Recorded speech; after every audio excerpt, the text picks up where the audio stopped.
Hey everybody, welcome to Paratruth Radio. My name's Justin, And I'm Eric. and we're broadcasting at you live at 8 p.m. Eastern Time on Blog Talk Radio. So how's the week been for you, sir? The week was good. Weekend's a little rough, but you have those times, I guess.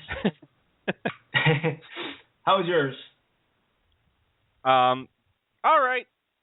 Pretty laid back this weekend. The week was kind of rough, so kind of opposite, and ignore what I just sent you. Thank you for letting me know, because I was like, I'm not going to check that. So for those of you out there that are listening in live, join us in our chat room. You just got to scroll down to the bottom of the screen, and you can join us in our chat. You also have our call-in line, which is 914-205-5558.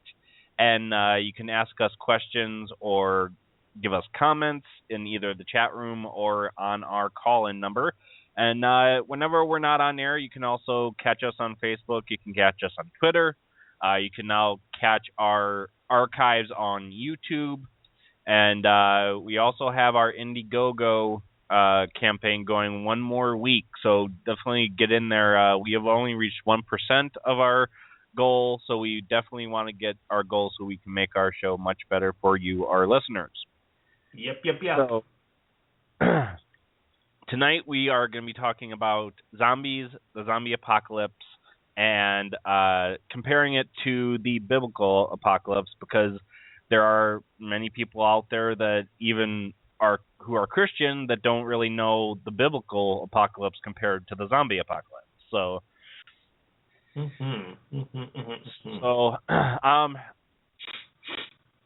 zombies kind of date back to slavery, back to Haitian roots.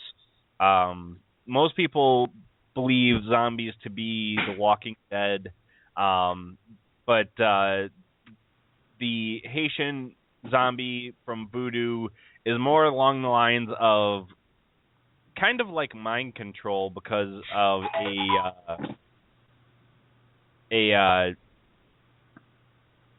powder that they use,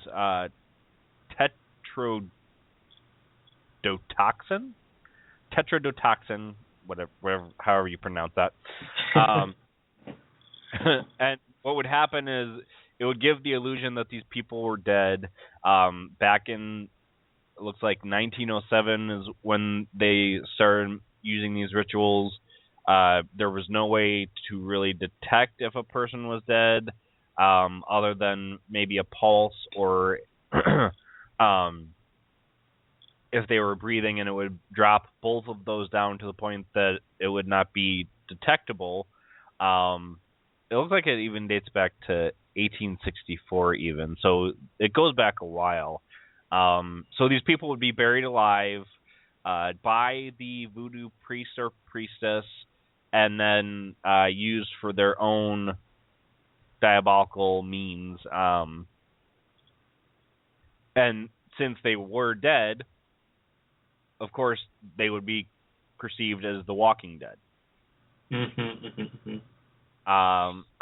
Now, what is your take on zombies as far as, like, do you think that it's more a supernatural thing or similar to what these hypotheses are? Definitely these hypotheses. I mean, let's face it. You're not coming back as some, I don't know what you call them. I guess a creature that's hungry for brains, as is recorded in Night of the Living Dead. So, yeah, I mean, come on. Let's face it. Once you're dead, I mean, they drain your blood and pump you up with all kinds of crap. There's no way your heart's coming back, these days, this day of age anyway. But when you were talking about, like, Haiti and the rituals that they used in hoodoo, there's been a number of different cases where people would get involved with the wrong people, I guess, the wrong groups, and they would call out on these hoodoo priests to come out and do what I forget. I don't know. I'm not even going to try to pronounce the word that you said. but they would use this powder and they blow it in their face. And the effects wouldn't necessarily be instantaneous. Sometimes they would be, but typically they wouldn't be. And as time went on, they become a little delusional, start to almost get in like a sleepy effect as if they were drugged, and eventually pass out. And it would slow the heart down to a rate in which people wouldn't be able to tell that you're really dead. And unfortunately, there have been times where grave diggers or grave robbers would dig up these graves, open the casket, and find bones or corpses that were in a position in which they were buried alive. And they would find like fingernail scratches on the back of the door, of the casket, the face in awkward positions as if someone died while screaming. And unfortunately, that has been the case in the past.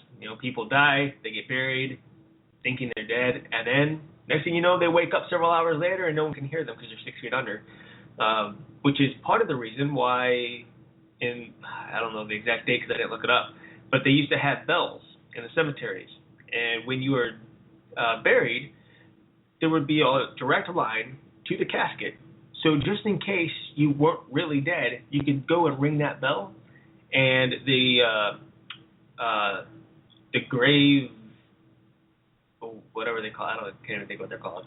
The person who controls the grave area at night or patrols it.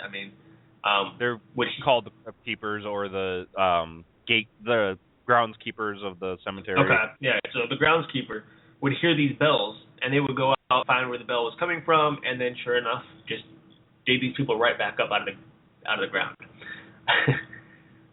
Yeah, pretty creepy when you think about it. That dates back to around these different times of, I think it dates back to early 1800s to maybe even 1700s to the very early 1900s, where these cases were happening with these drugs being introduced by hoodoo, and people obviously being buried alive or controlled and being dug up. But there was a lot of stuff other than the voodoo and the zombie, quote unquote,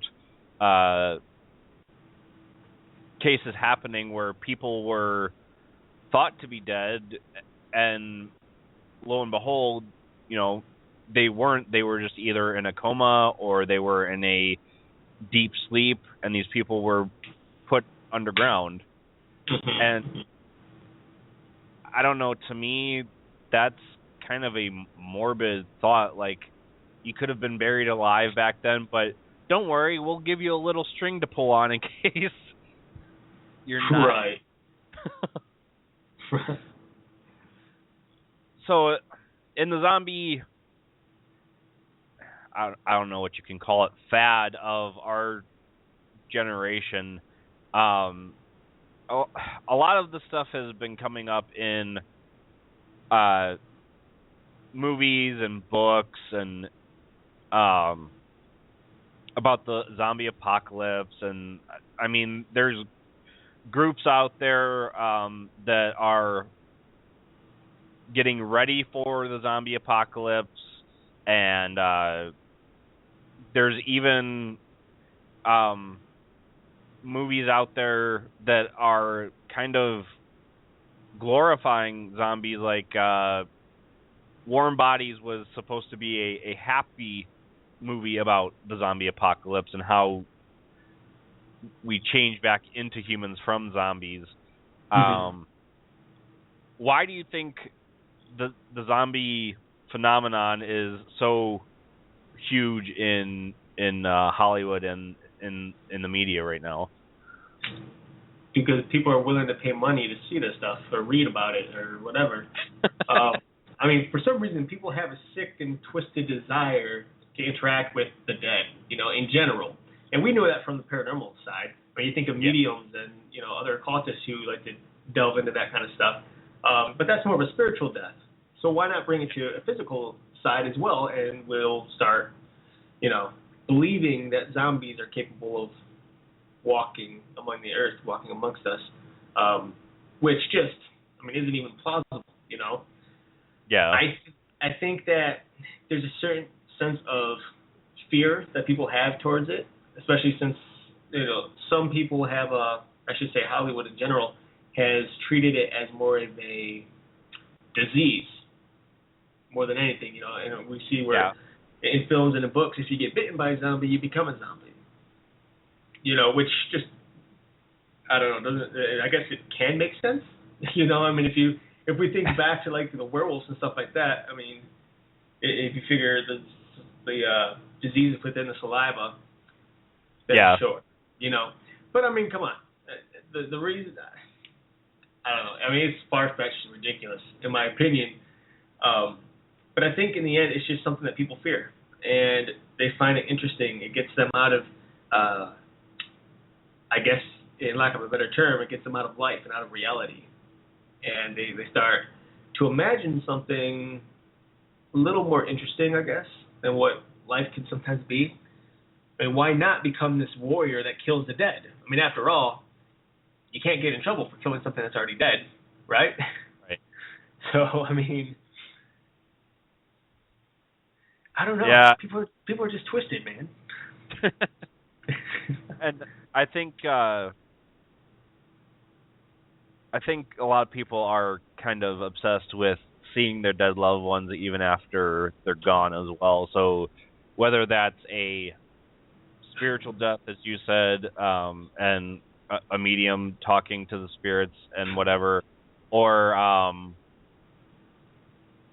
them just coming back from the dead and being back on Earth again, it kind of makes people wish that might be what happens. And we'll get a little bit into it in a little bit after our first break about how the zombie apocalypse compares to the biblical apocalypse, because, like I said, not too many people really know what the biblical apocalypse is all about. And with your expertise, I definitely would like to get some education out there for some of these people.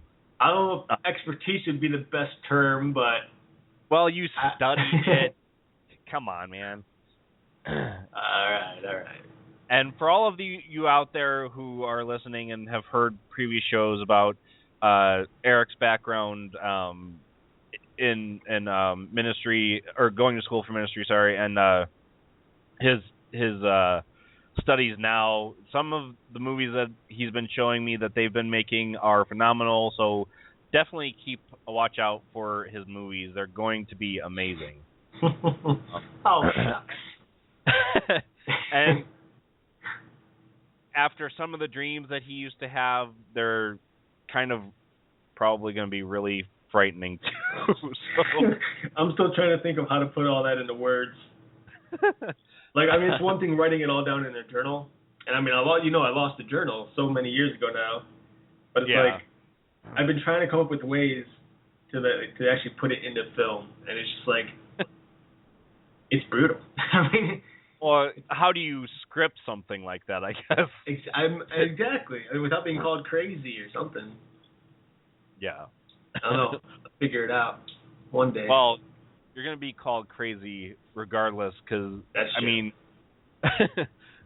like, some of your stuff you want to put a biblical spin on and that sort of thing, so people are going to have a hard time adjusting. But, like, the movie that you saw, what was it, The Reckoning? The Remaining. The Remaining, sorry. Mm-hmm. So I would be interested to see that if it comes into my area, which I haven't researched, so I'll have to double check that.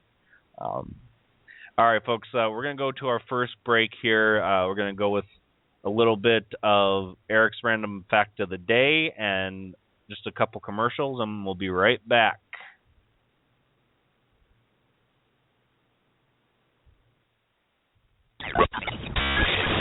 Now, Eric's Random Fact of the Day.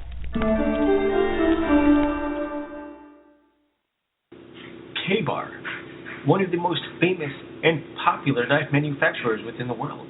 They began making knives in 1898, but it wasn't until World War II in 1942 that they became famous. After the start of World War II, Ka-Bar decided to submit their knife to the U.S. Marine Corps in hopes that they would become standard issue. And they did. And after proving themselves worthy, they have been ever since the issued combat knife for the U.S. military. However, some people may wonder how Ka-Bar got its name. Well, according to Ka-Bar, it received its name back in the early 1900s from a fur trapper testimonial.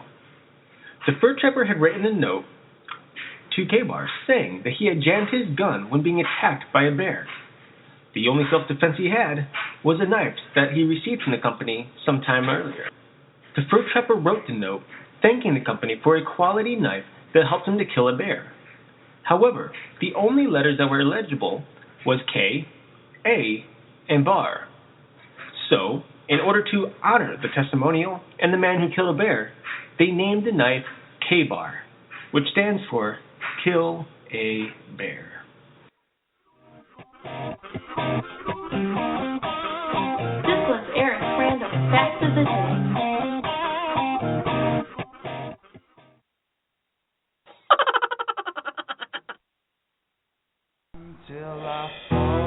Are you ready? Are you prepared? What if some cataclysmic event shook your every foundation? Would you and your family know what to do? My name is Jacqueline Druga, host of the Apocalypse Nana Show. Join me every Thursday evening, 9 p.m. Eastern Standard Time on the Prepper Broadcasting Network. PrepperBroadcasting.com. 24 hours a day, 7 days a week. We're there for your survival needs. Ladies and gentlemen, sublimely elegant here as always, and you are listening to Paratruth Radio. All right, folks, welcome back to Paratruth Radio. Right here on Blog Talk Radio. We've been broadcasting about zombies, the zombie apocalypse, and the comparison to the biblical apocalypse, but which not too many people know about. Now, just to give everybody a little bit of a background of the biblical apocalypse, why don't you give us some information on that? All right, the biblical view of the apocalypse, which is according to the Book of Revelation, which is an apocalyptic book. It's the very last book in the New Testament. Goes over, I'm going to put this very simply and very quickly here,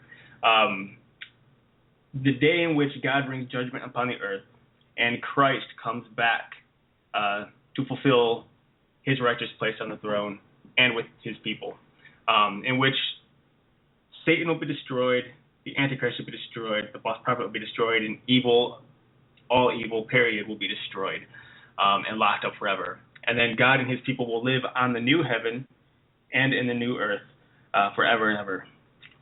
So that's the very simple way to put it.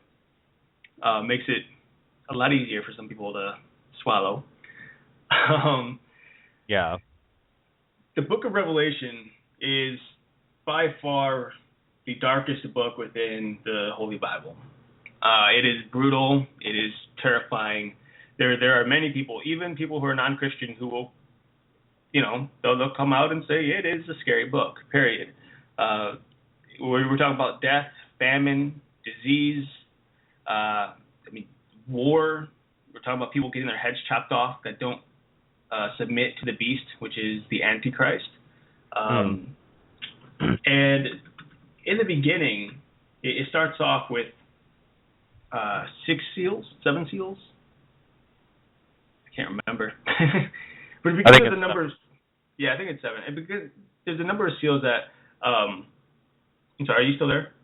Yeah, I'm here. Okay, I'm sorry, everything went dead silent on my end. So it starts off with these seals that Jesus breaks. As he opens each one, something new happens. One of the most popular is the 4 horsemen of the apocalypse. And pretty much, you just mentioned the 4 horsemen and people know what it is or have an idea of where it came from. Right. And that has to deal with the first horseman, known as War, who is given power to come upon the earth with his sword and just bring war against everyone, slay everyone, bring man against man, woman against woman, child against child, man against child, so on and so forth, and basically just brings up a crud load of destruction. Another one is famine. He's the one who's going to come up and basically destroy the crops of the field, destroy the water, so that when people drink it, they'll become sick. There comes a point where just people will start starving to death. There's also pestilence, which, as most know, is plague or disease. That's the horseman that's going to scatter disease throughout the earth. People will become sick left and right, and there will be no cure, regardless of how hard people try. And then, of course, finally, we have death. And death is probably one that most people know of. In Revelation 6:8, I'm going to read this scripture. It says, "I looked, and there before me was a pale horse. Its rider was named Death, and Hades is following close behind him. They were given power over a fourth of the earth to kill by sword, famine, and plague, and by the wild beasts of the earth." Now, when it says here that death and rose up and Hades following behind him, I think that's part of one possibility that people are thinking, oh, it's zombies. I think a lot of people misinterpret the scriptures. But here, I mean, Hades could very well just mean the demons of such that will come up and wreak havoc upon the earth. They'll be given a time in which they have freedom to do as they will. And God will allow that to happen. Satan will have free reign of this earth with no intervention from God. It is a time in which all judgment will come to pass. Everybody left on this earth will be destroyed. And they'll be in war, and they'll be sick, and so on and so forth. And it'll be a great time of suffering. And that'll last for 7 years, known as the tribulation. For those people who are saved, and salvation, for those of you who don't know, is pretty much anyone who puts their whole faith and trust in Jesus Christ and believe that he really came here 2,000 years ago, died on the cross for our sins, was buried, and then rose again, and now resides in heaven on his throne, waiting for the day to come back and restore everything. Those people that believe, truly believe, will be, what's the word I'm looking for? They'll be saved. brought up. Well, not saved, but they'll be, it begins with the letter R. And I just had it and I lost it when I was. Raptured. Thank you. Yes, those people would be raptured. I was trying to think of it too. I'm like, what is it? What is it called?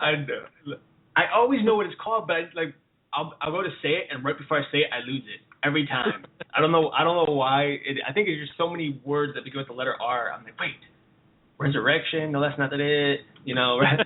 But yeah, so those people will be raptured, meaning that they would never ever see the suffering or the destruction of the earth. They'll be saved from it completely. And when Jesus does come back, which is right around Revelation 20, I think it's Revelation 20, might be a little earlier than that.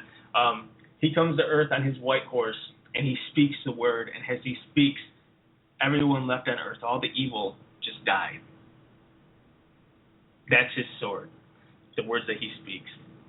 And behind him will be all the righteous men and women that place their faith in him. Every child will be standing and watching as he goes through and brings judgment upon the earth, and more or less avenges those that were persecuted for the faith.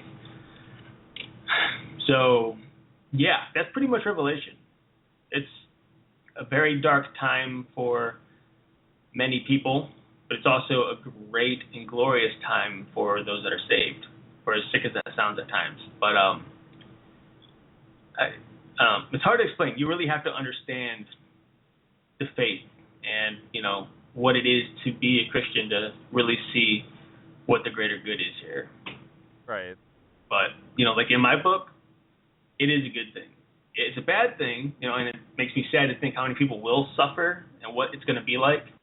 But it's also a good thing on my side, knowing that Christ will reign supremely as he does now, and he'll restore everything, and there will be no longer a Satan to run the earth. So. Yeah, and so to compare it a little bit to the zombie apocalypse side of it, for that are raptured and brought back to heaven so that the earth can be cleansed, are their bodies left here? Are their spirits only taken? Does it even mention that? It doesn't go into complete detail as to how that's going to happen. Some people, it suggests that the whole body will be taken into heaven. If anyone knows anything about Enoch, which was a character in Genesis, he was swept up by a whirlwind and he just disappeared. He's taken up to heaven. Same thing happened to Isaiah, or I'm sorry, not Isaiah.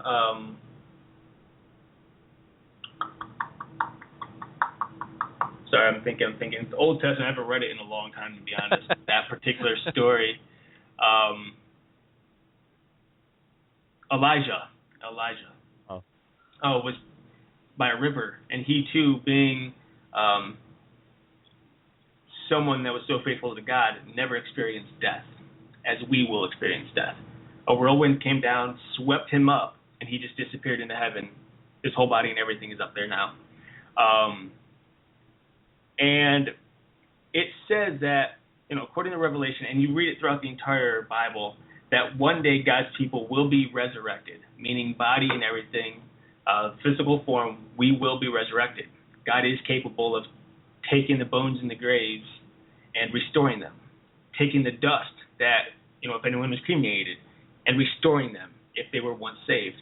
And they will live again and for eternity, just as it was supposed to be in the beginning when Adam and Eve were first placed on earth. So in that particular sense, it is very possible that people could just, misinterpret or purposely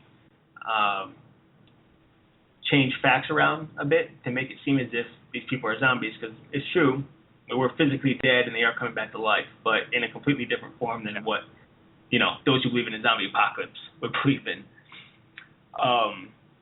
Well, what I was thinking too is like if it was a spiritual rapture and the body is left here to wait until that happens, couldn't Satan manipulate the physical part that's left to come back to reanimate it, so to speak, to use it in his war against God?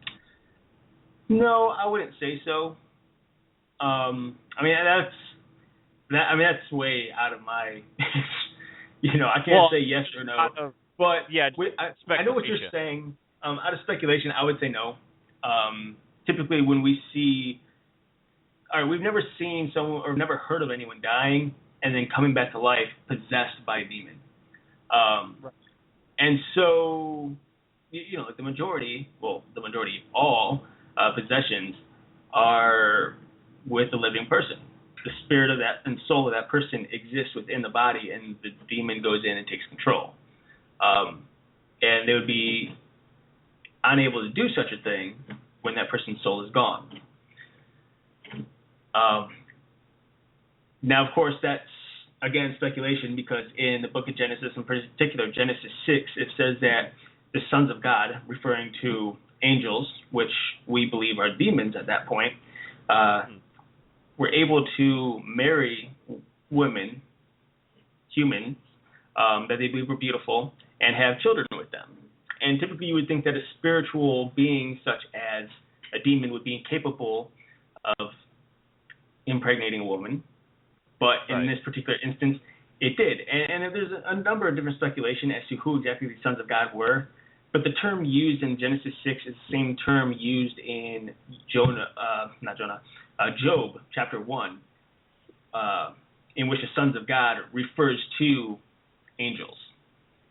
So, I don't know. I mean, it is possible, but if it was, Scripture would have definitely pointed that out. So. Okay. Trying to think here. Well, while you're thinking, I'm going to read this, actually, this little part of Scripture here, because it kind of goes along with why people might also bring up the zombie apocalypse, or think zombie apocalypse. This is Revelation chapter 20, verse 12, 13, and 14. It says, "And I saw the dead, the great and the small, standing before the throne, and books were opened. And another book was opened, which is the book of life. And the dead were judged from the things which were written in the books, according to their deeds. And the sea gave up the dead which were in it, and death and Hades gave up the dead which was in them. And they were judged, every one of them according to their deeds. Then death and Hades are thrown into the lake of fire. This is the second death, the lake of fire." Now, in this particular instance, the dead is the spiritual dead that are resurrected into heaven and stand before God's throne, in which he judges everyone based on their deeds at that particular time. And the reason being, everyone has been forgiven. When Christ died on the cross 2,000 years ago, every single person, no matter how evil they are, was forgiven of their sins. However, true salvation only comes when you submit yourself to Christ and believe that he is the one true God. And the scripture says that when we do become faithful servants of the Lord, when we do believe, we willingly want to produce good deeds. And in this case, that's what people are going to be judged upon in Revelation, or at the time of the apocalypse. If that makes sense. Yeah, and unfortunately, we all want to do good deeds, but a lot of us end up doing not so good deeds because we think we're doing good. Right. Well, let me just point out Catholicism in particular, and it's easier for me to say this because I was Catholic once. But according to the Catholic belief, you become saved based on the amount of good that you do within the world. Same thing with Buddhism and a number of other religions. If you do good things, you'll end up in heaven. But unfortunately, that's just a lie. That's not true whatsoever when you look into the scriptures. And like I said, the truth is salvation comes from faith, not by what you've done. But by doing good deeds, there are certain things you can gain as you go up to heaven. Throughout the Bible, God talks about crowns that he will give to people for performing certain acts or having a certain faith. And those crowns are kind of a gain for you, when you go into heaven. Yeah. And it says, I think it's in Revelation, I could be wrong, where there will be basically a pile in which people build throughout their life. There will be things that are made of rock, of gold, of sticks, and of straw. And God will ignite those things on fire. Whatever is burned will be the bad in which they had done in their life, and they will feel the pain of that. But that which stands after the fire will be glorious for them. And it'll be as if a reward in a sense, as if heaven isn't enough, but God is willing to give just a little something extra. But yeah, I'm not going to go any deeper into that right now. All right, folks, I think we'll take our next break. You're listening to Paratruth Radio right here on Blog Talk Radio, and we'll be back in just a couple minutes. Confessions of a Potentially Perfect Parent, brought to you by AdoptUsKids.org. I might look like an adult, like a person who could possibly be a parent, but I have no idea how to talk like one. And everyone knows that if you want to be a parent, you have to sound good when you say things like, "Don't make me turn this car around," or "Because I said so," or "Don't make me come back there." I don't even really know what those things mean, but I know that I actually believed my parents when they said them to me. How did they manage to sound so convincing? Here we go. "Don't make me come back there." Oh, no, that's not tough enough at all. Kids can sense weakness. "Don't make me come back there." Ooh, yeah, that's better. In fact, that kind of sounded like my dad. Weird. You don't have to be perfect to be a perfect parent. There are thousands of teens in foster care who would love to listen to you practice your dad voice. Call 1-888-200-4005 or visit AdoptUsKids.org for more information. This message brought to you by the U.S. Department of Health and Human Services, Adopt Us Kids, and the Ad Council.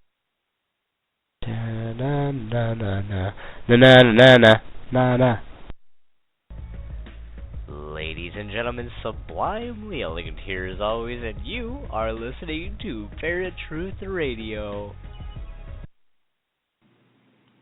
This is Bill Hall, author of the book The World's Most Haunted House, and you're listening to Paratruth Radio.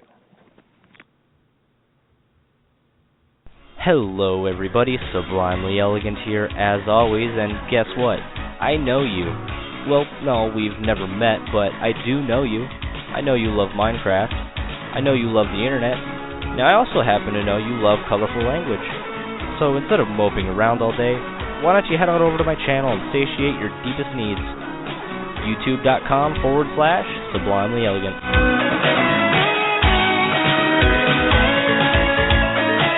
Welcome back, everybody. Welcome back to Paratruth Radio right here on Blog Talk Radio. My name is Justin. And I'm Eric. And we've been talking about zombies, the zombie apocalypse, and the comparison to the biblical apocalypse.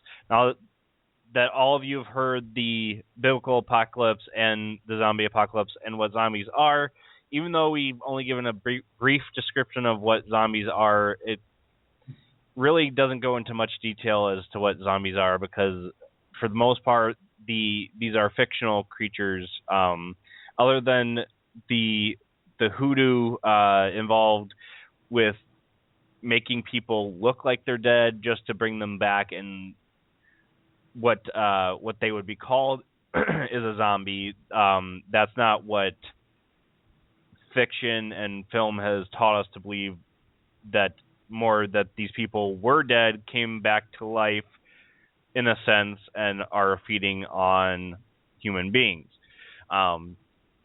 Now, compared to the biblical apocalypse, where people aren't coming back to life, but being brought into heaven to wait for the war against evil to be over and for Jesus to reign once again on earth.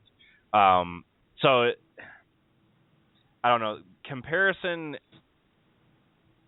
just by what you were saying, how people could misinterpret what or what would happen in the apocalypse, as far as dead coming back to life, or Hades being behind death, the horseman, not the physical death, and I guess that would be the best comparison and interpretation, because really you're left to interpret what these people wrote down, just as they were to interpret the message as it was given to them by God. Right. To me, zombies will always be fictional, and that being just because we've never even really heard of people coming back from the dead, except for being resuscitated after their heart stopping or what have you. Right. So it goes to show that there are people that do believe in this, though, and I do have a potential guest, which Shelley will work on for us, and he is the leader of a zombie apocalypse group that are... sorry, I tried to whisper that. I didn't know if you could hear that or not. that are getting ready for the zombie apocalypse. And the only reason I would want these people on is because I want to hear their theories on this, why they think the dead will come back to life. I agree. I'm interested in that too. I mean, I don't know what else to say. I mean, it'd be interesting though. Yeah. Because that is one thing. Like, we see the TV shows. I can't remember. There's one called like Apocalypse Now, I think, or something like that. I'm not sure. Yeah, well, there's different TV shows that are reality shows in which they show people like training, shooting guns and getting into combat-ready mode for the zombie apocalypse, or just for the apocalypse in general. And they spend like some of these people spend millions of dollars for underground bunkers and this and that they currently own and live in just in case that happens. Yeah. But they never really do go into why they think it will happen. You know, it's just it just will. You know. Yeah. So yeah, I'd be interested in learning that from them. Well, and my interpretation of this, and I'll get yours as well, and it's pure speculation. The zombie apocalypse, as far as I'm concerned, and I'm sure you're concerned, is a fictional thing that has been just bombarded by Hollywood.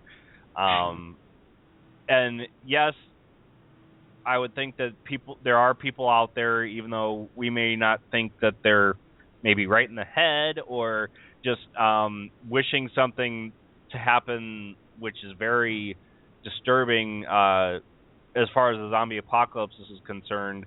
I don't understand the mindset it would be to think that all of a sudden all the dead are going to come back to life and want to eat everybody, and then eventually as other people are dying, they're going to come back to life, and basically we'll go from human civilization to destruction just by the dead coming back to life.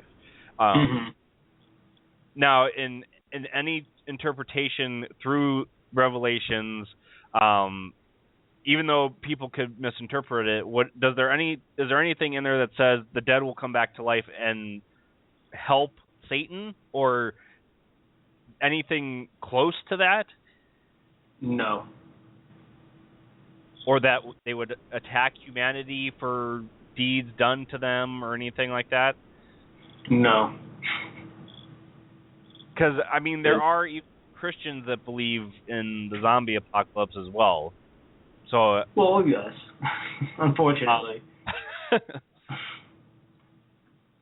I mean, I don't know. I don't have an answer for that. But there is nothing in the scriptures to suggest such a thing.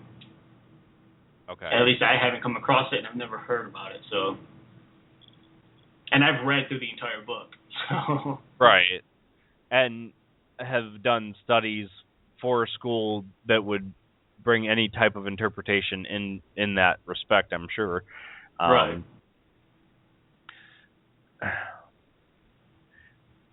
Yeah, I think that's all I've got for zombies. Yeah, you really can't go much further than that. I'll tell you what's interesting. Let's take this topic a little somewhere else. Still on zombies, though. In regards to people getting set up for the zombie apocalypse, there's a huge market for merchandising this particular idea. One in particular is weaponry, guns and knives. If you go and search for anything regarding either of the two, there's always some kind of category for zombies or zombie apocalypse.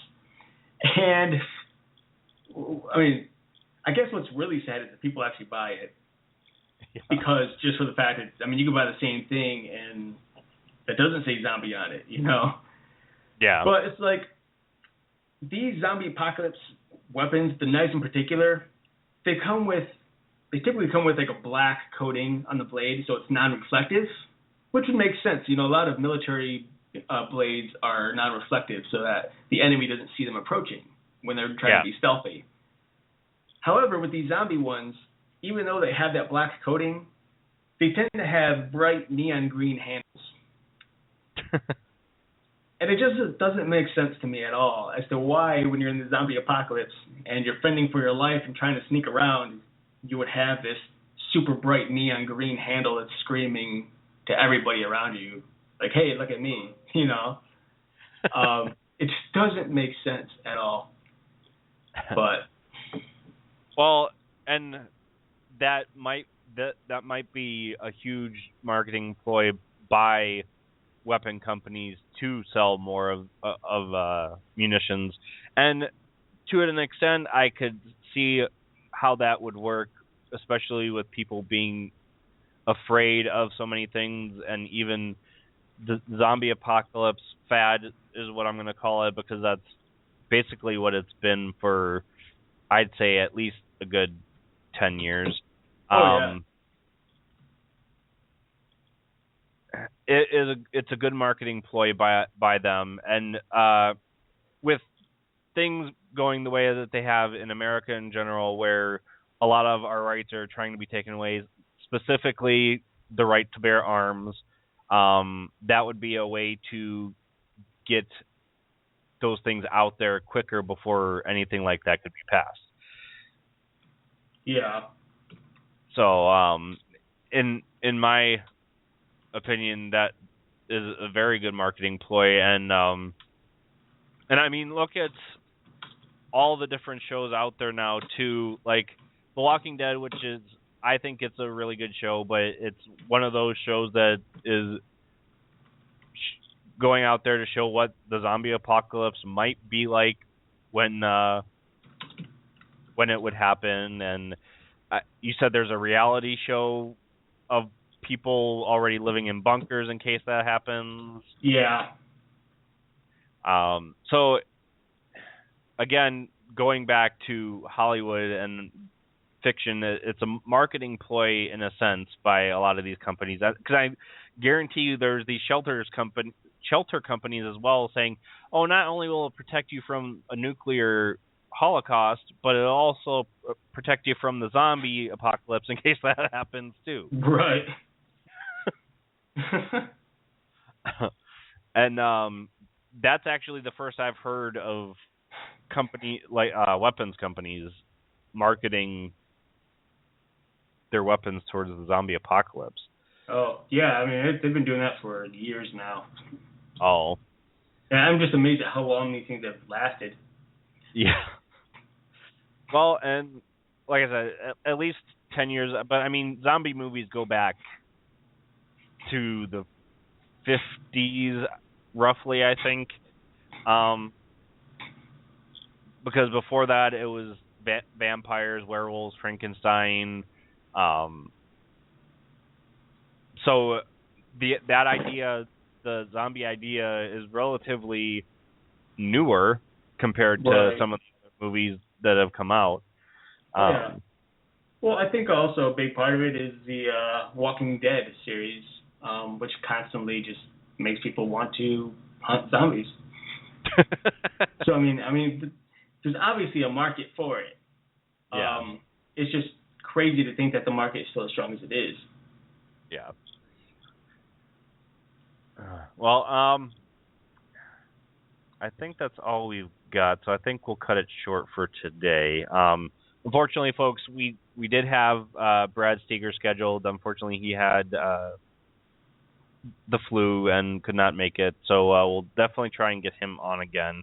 He's definitely a great guest. Like I said, I have him on my old show, Parasite Radio, and we have numerous books by him that are very, very good. So definitely stay tuned for that.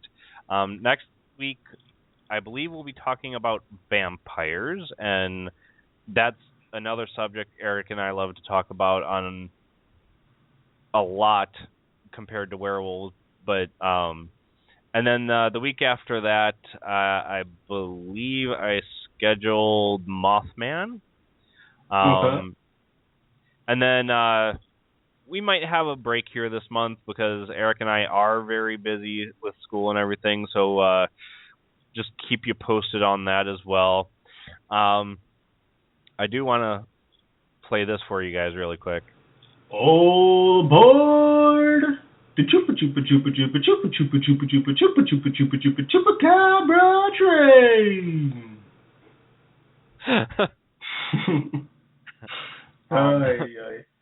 And the other thing I wanted to briefly mention, because we talked about the four horsemen of the apocalypse, and now that Supernatural is coming back on. I'm glad you brought that up. I was about to bring it up, so.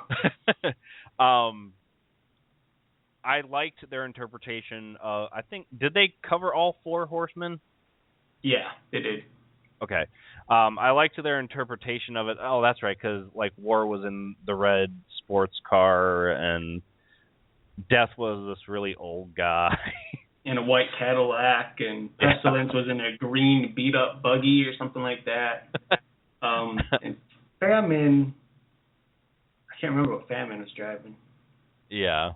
And just for everybody who knows that, I don't know if you had mentioned the horse's colors, but all of those I didn't know. Are supposed to be on those specific colored horses, quote unquote horses. And Supernatural did a good interpretation of what their horses in modern day times would be, because everybody knows the power of an engine is horsepower. So I thought that they did a really good job for it. Yeah, it was very clever, very clever. That's one thing Supernatural has never went on, is the zombie apocalypse. They just kind of went along the lines of what the biblical apocalypse was, because of Sam and Dean's particular situation was. Well, I mean, in the end, the biblical apocalypse is way more popular than a zombie apocalypse anyway. Typically, when you think apocalypse, most people will think of a biblical apocalypse. Well, when you just say apocalypse, right, yeah. But, I mean, Sam and Dean have covered zombies in the past in that show, but... Did they? Yeah. I don't remember. Mm-hmm. Yeah, it was like a season, either 1 or 2. I think it was season 1. There's one episode. I'll have to watch them, because there were a couple of episodes in season 1 I never saw. All right. And they're on what, coming up on season 10? Season 10, ladies and gentlemen, we are 9 days away from season 10. Tune in. I'm telling everybody, tune in. Demon Dean. It all comes down to this. And watched an interview on those posted on Facebook by Supernatural. What are the name of the actors for Sam and Dean? Wait, what? Oh, what the are the names? Actors, yeah. Jared Padalecki is Sam Winchester, and Jensen Ackles is Dean Winchester. They were talking about. They were asked how would Supernatural end if the show finally came to an end, and Sam had said both of the boys would have to die, because with the story of Sam and Dean, if one is still alive and the other one dies, or if they both finally did what they were meant to do, would just hang up their Batman cape, as it were, and live normal lives. And both of them have tried to do that. Well, let me tell you what's interesting is 5 years ago, there was an episode on Supernatural. I can't remember the exact airing of this episode, if it's episode 6 or 17 or whatever, I don't remember. But there's an episode in which Dean goes into the future 5 years and meets up with Lucifer, who is now possessing Sam. And Dean watches his future self get killed by Lucifer or Sam. And Lucifer tells the past Dean that no matter what he does, no matter where he goes, they will always end up here. Which is very interesting, because now here we are 5 years in the future, and there is a possibility that they will bring Lucifer back into it. And I've also heard talk about God being found or coming forth at some point, because we know he's been missing in the series for a while. So I could see them actually ending on a note in which God restores everything, and Sam and Dean end up surviving. Just how far that'll go, I don't know, but we'll see. It was just interesting to see their perspectives, too, because they've been doing it for 10 seasons now, and I don't know if it gets old to them, because they're playing the same characters for so long, and you would think that if they ever wanted to move on into other areas, it would be really hard for them. So, right. I don't know if that's their way of saying, if we're going to end it, let's just kill them both off so we don't have to worry about the characters anymore, or right. if that's just their interpretation of how it would have to end so that the series can end, because they're just going to constantly be fighting. And at that point they may have been talking about because they don't know if they're going to be doing the whole bringing God back or anything like that. So right. All right, folks. Well, definitely stay tuned for Supernatural. I will try my damnedest to catch this season, since it might be the final season. Of course, they've said that for the past 3 seasons, so who knows? Yeah. Seriously. Next week we'll be talking about vampires, so tune back in at Sunday, 8 p.m. Eastern Time. And my name is Justin. And I'm Eric. And we will see you guys next week. Peace.